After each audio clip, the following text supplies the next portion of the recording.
We're at the corner of Quentin Road and Ocean Parkway in Brooklyn's Midwood neighborhood. Around a month ago, on a Saturday that's almost as beautiful as it is out today, a family of four was crossing the street when they were mowed down by a recidivist speeder who had her license revoked. She was going, according to the authorities, around 70 miles an hour on Ocean Parkway, which has a speed limit of 25 miles an hour. Why did this happen? How did it get to this point? We're down here in Midwood to talk to Amber Adler. Hi, my name is Amber Adler. I'm a member of Families for Safe Streets. I live in southern Brooklyn, and I have been a safety advocate for a number of years now. I've lived in southern Brooklyn for nearly 2 decades, and I've unfortunately seen the car crashes get crazier and crazier.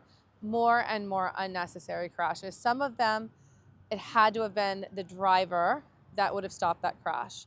So people coming off of the intersection here, any of them. So 1, 2, and then 3. So right now you could have 3 people from this side, that side, and right in the middle, as you see. Right. It's such a close-knit community here. You know, everyone sort of either knows everyone, Right. or they've met at one time, or they're friend of a friend. Like, everyone's really intertwined. So even like in this crash, both sides knew each other, Right. you know, and it's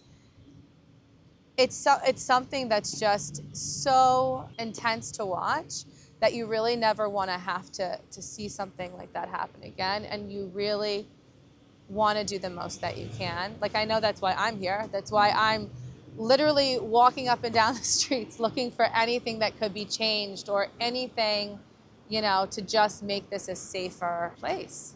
The driver that killed Natasha Sada and her 2 daughters on Ocean Parkway in March isn't a stranger. She's a member of the community. Miriam Yarimi, who also goes by Ellie, was driving with a suspended license at the time of the fatal crash. She had a record of 21 camera-issued speeding tickets and 5 red light tickets since 2023. On March 26th, she picked up one of those speeding tickets at the same intersection where, days later, she'd killed Natasha, Diana, and Deborah Sada and critically injured their son and brother, Philip. But her license wasn't suspended because of those tickets. At her indictment, Brooklyn District Attorney Eric Gonzalez told reporters that it was suspended due to an insurance issue.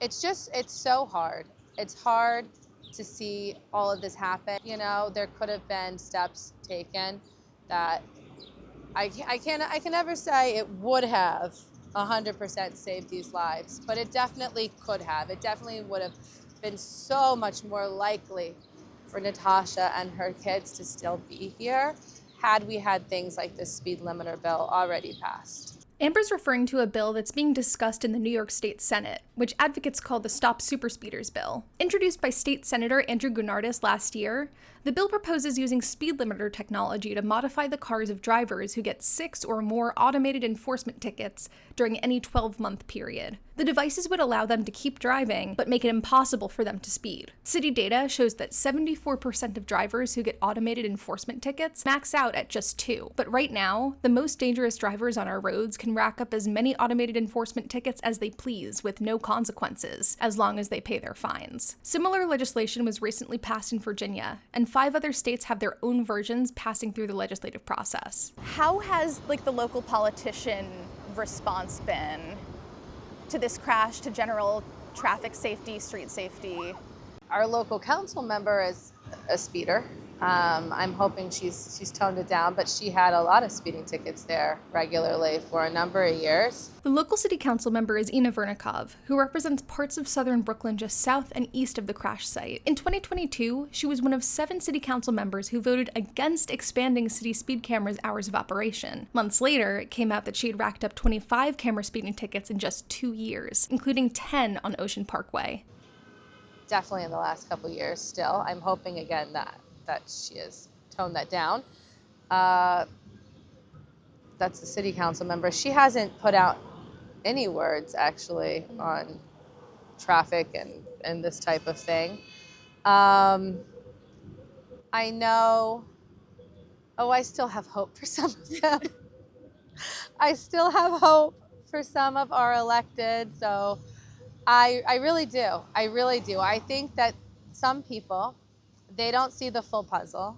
I know Assemblymember Novikov spoke with you guys recently, and he wasn't a fan of the number 6 for speeding tickets. After the funeral for Natasha, Diana, and Deborah Sada, Streetsblog's Sophia Leibowitz spoke to State Assemblyman Michael Novikov, whose district includes the crash site on Ocean Parkway. I think this is too little.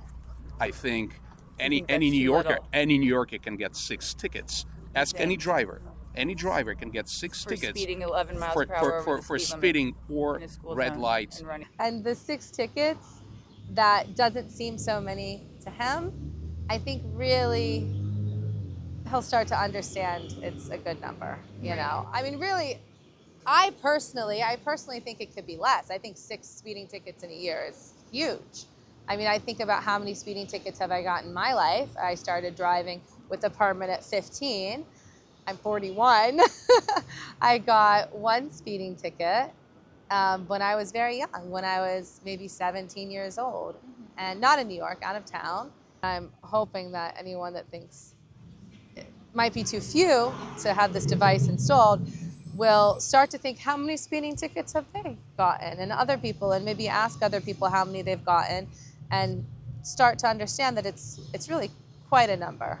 It's quite a large number of speeding tickets for a year. A recent analysis of speed camera ticket data by advocacy organization Transportation Alternatives revealed that the city's most pernicious speeder got 563 speeding tickets in 2024, almost all of them in Sheepshead Bay. 73 of those tickets were from the same intersection on Ocean Parkway, about a mile down the road from where Natasha and her daughters were brutally killed. I hear a lot of different things. I mean, my personal opinion on everything, as far as like successful traffic safety measures, is really a mix. I don't think one thing is going to be this big, broad brushstroke to save it all and to keep everyone intact. But right now, that person cannot properly see around to the right. No. Okay? There's another car there. Because there's another car there, just like any corner here. So they start going up. Could be any car. And I'm not even faulting the car. No, it's just you cannot see. So they're edging up. Where are they edging up to? Now they have to go in the crosswalk, and they have to avoid the person here that could be turning right, and they're going to block the crosswalk. And then whoever's going to come out next, they're going to probably turn left and block the intersection. So, like, this is every day, not just one intersection, all the intersections. It's designed that you sort of have a guessing game.